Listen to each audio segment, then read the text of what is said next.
Halo, assalamualaikum warahmatullahi wabarakatuh. Apa kabar sahabat properti? Dimanapun Anda berada, jumpa lagi dengan saya di Econ Property, informasi dan konsultasi properti.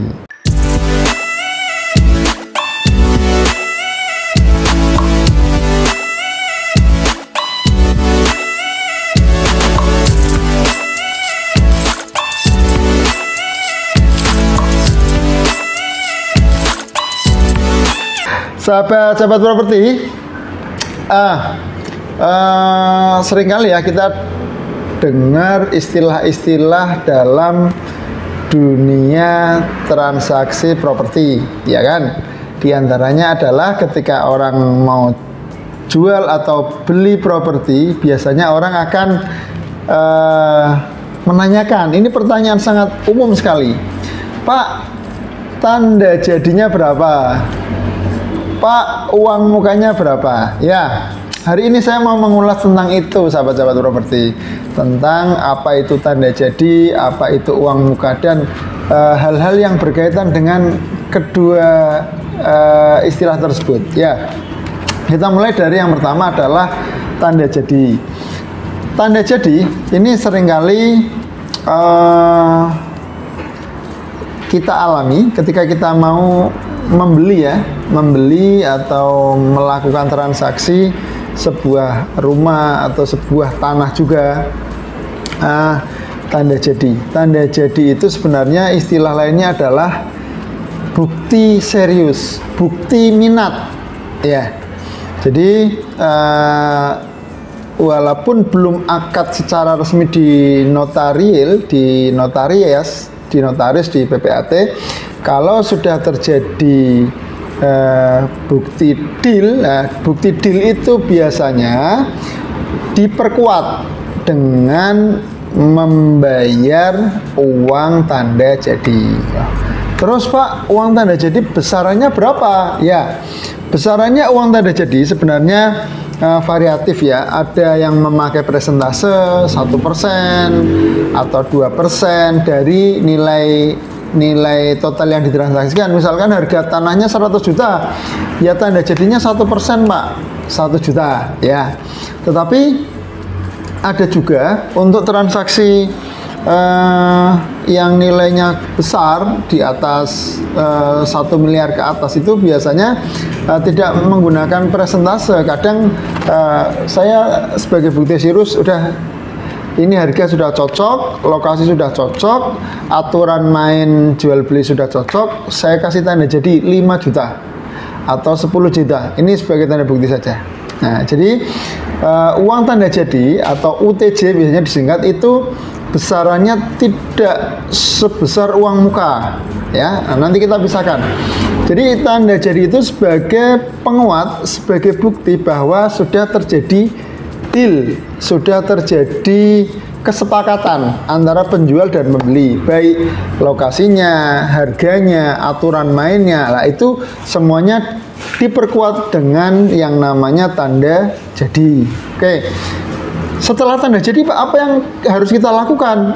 Yang harus dilakukan adalah kesepakatan tadi ditindaklanjuti ke pihak notaris untuk mengadakan penandatanganan transaksi akad jual beli, ya. Sekali lagi, setelah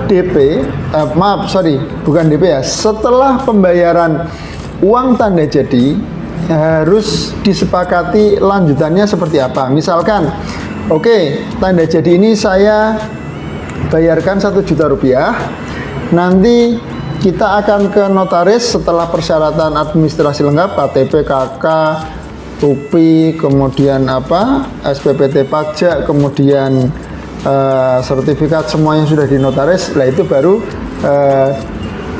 penandatanganan akte jual beli di notaris. Lah itu kesepakatannya tergantung dua belah pihak. Bisa jadi saya kasih waktu 1 minggu, Pak. Kalau 1 minggu nggak transaksi di notaris berarti batal. Nah, itu bisa. Waktunya 1 bulan, Pak, karena saya masih di luar kota, bisa.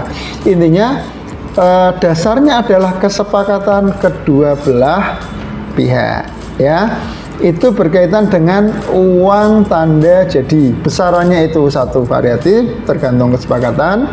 Tapi umumnya adalah kurang lebih 1%. Ya, sekali lagi kalau Anda transaksi mau diminta uang tanda jadi gede, jangan mau. Lebih baik pakai presentase boleh atau sekedar bukti serius saja. Karena ketika terjadi itu belum ada tanda tangan apa-apa, belum ada pegangan apa-apa, kecuali hanya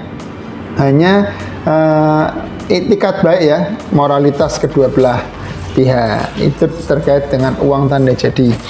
Terus masih dengan uang tanda jadi. Uang tanda jadi itu nanti misalkan batal bagaimana Pak? Ya, kalau misalkan batal, ini saya bilang secara umum, secara hal yang lumrah terjadi di sekitar kita.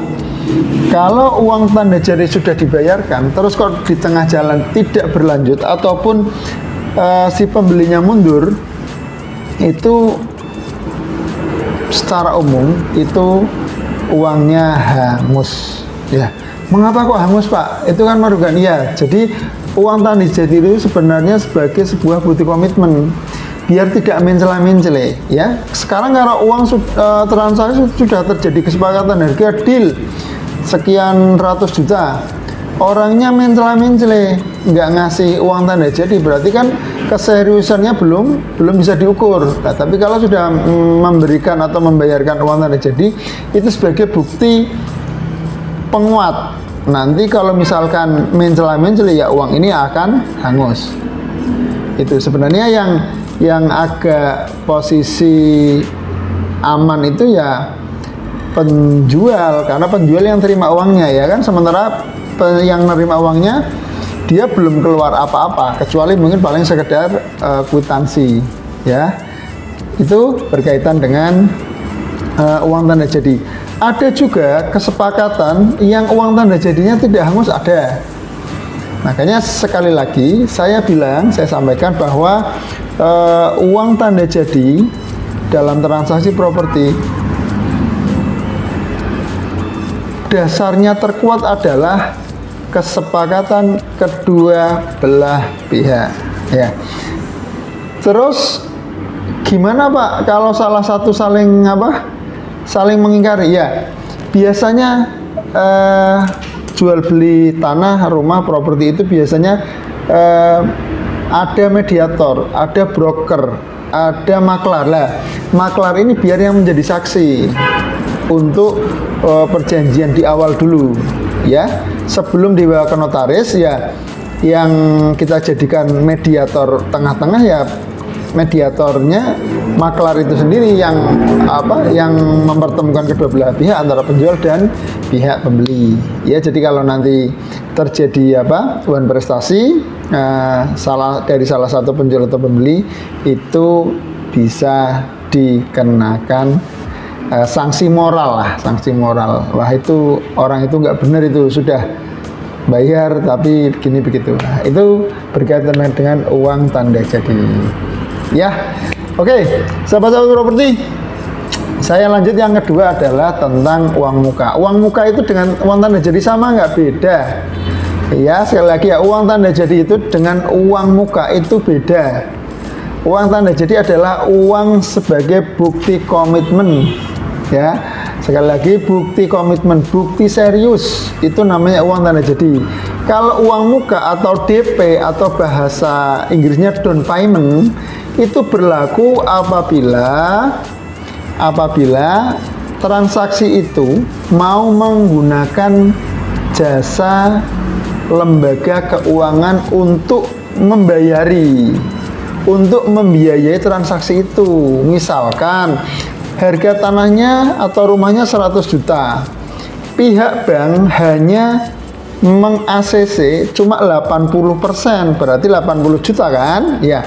Yang 80 juta sudah dibayar oleh bank. Lah, kekurangannya kan 20 juta, 20%-nya 20 juta kan. Lah, 20 juta itulah yang namanya dengan DP ataupun down payment. Sebelum uang bank cair, DP-nya disuruh membayarkan terlebih dahulu ya.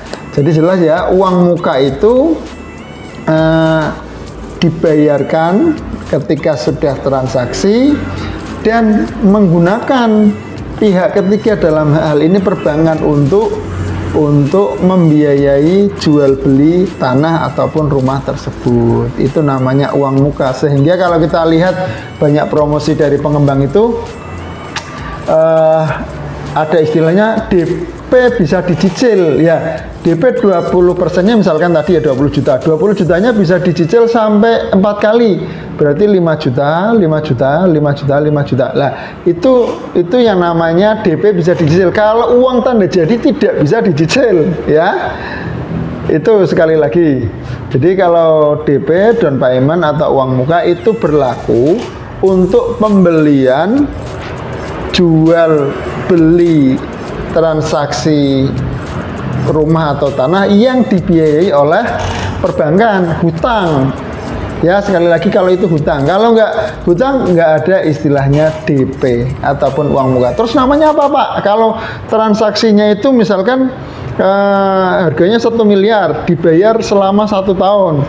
Itu biasanya kami menggunakan istilah pembayaran tahap 1, tahap 2, tahap 3 atau pelunasan. Misalkan kita transaksi 1 unit rumah itu seharga 1 miliar, kita bayarnya 3 kali, itu langsung ke pihak pemilik, itu nggak pakai DP-DP-an, namanya saya bayar 3 kali, Pak.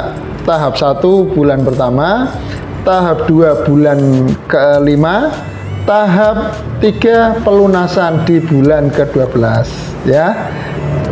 Itu kurang lebih sahabat properti berkaitan dengan uang tanda jadi dan uang muka. Semoga bermanfaat.